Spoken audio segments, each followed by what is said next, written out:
हज़रत मूसा अलैहिस्सलाम के ज़माने में डुकार आयो, बरसात बंद थी वही, जमीन में घास सुकी हो, पूरी कौम परेशान।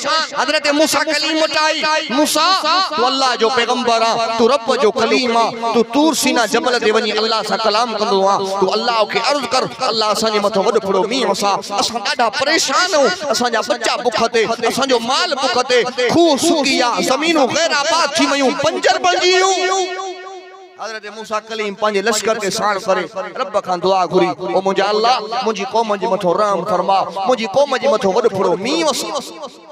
रब्बुल आलमीन जी तरफों जवाब आयो, ओ मूसा कलीम तुझे इन लश्कर जे अंदर एक एड़ो गुनहगार इंसान आ, एड़ो बदकार इंसान आ, एड़ो नाफरमान इंसान आ, जे गुनाहन जे करे, जे नाफरमानन जे करे, जे डोहन जे करे मां अल्लाह नाराज थी करे पूरी कौम जे मथों बरसात बंद करे छड़ी आ। मूसा वाकई मुझो पैगंबर आ, वाकई मुझो नबी आ, मूंखे ॾाढो प्यारो आ, मां तूर सीना जबल ते तोसां कलाम कंदो आ, तोसां कचरियूं कंदो आ, तोसां हाल अहवाल कंदो आ। मूसा ऐसी दुआ कबूल न कंदो साए जेसी न गुनहगार खे, इन बदकार खे, इन लश्कर में बाहर कढंदे न।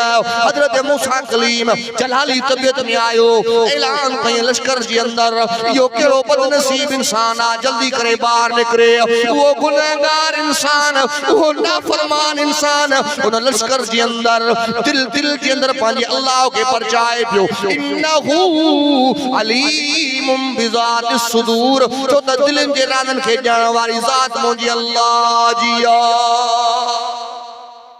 अब दिल जा राज केर ॼाणींदो आ? दिल में पांजी अल्लाह के परचाए, ओ मुंहिंजा अल्लाह वाकई मां गुनहगार आ, खताकार आ, मुंहिंजा रब मां गुनाह करे करे गुनाहन जी इंतिहा करे छड़ी आ, पर मुंहिंजा अल्लाह मां तुंहिंजी रहमत मो ना उम्मीद न आहियां, मायूस न आहियां। मुंहिंजा अल्लाह अॼु मां पंहिंजे गुनाहन जी तोखां माफ़ी थो घुरां, अॼु वाइदो थो खयां पूरी ज़िंदगी गुनाह न कंदुमि। ओ मुंहिंजा अल्लाह हिकु मुंहिंजे गुनाहन जी तोखे ख़बर आ, ॿियो मूंखे ख़बर आ, मुंहिंजे क़ौम वारनि खे मुंहिंजे गुनाहन जी ख़बर कान्हे का।